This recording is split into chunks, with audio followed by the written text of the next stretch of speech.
जय शिवराय भावांनो, आपण आलेलो आहोत पन्हाळागडात आणि आपण इथे बघू शकता इतकेच शिवप्रेमी इथं सुद्धा आलेले आहेत. आपण पोहोचलेलो अंबरखाना बघण्यासाठी. हा आहे अंबरखाना आणि सोबत आमचे छोटे मोठे.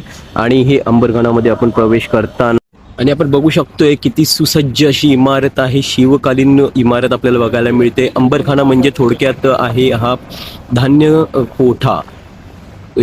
इथे 3 प्रकारच्या कोठी आहेत आपल्याला बघू शकतो आपण. गंगा, जमुना आणि सरस्वती.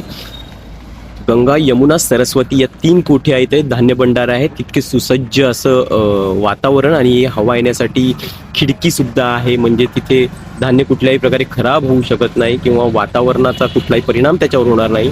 त्या काळामध्ये ही जी व्यवस्था केलेली आहे ती खरंच एक अप्रतिम. आणि तेव्हाची व्यक्ती बघू शकतो. गंगा, यमुना आणि सरस्वती या 3 कोठी आहेत इथे आपण बघतोय.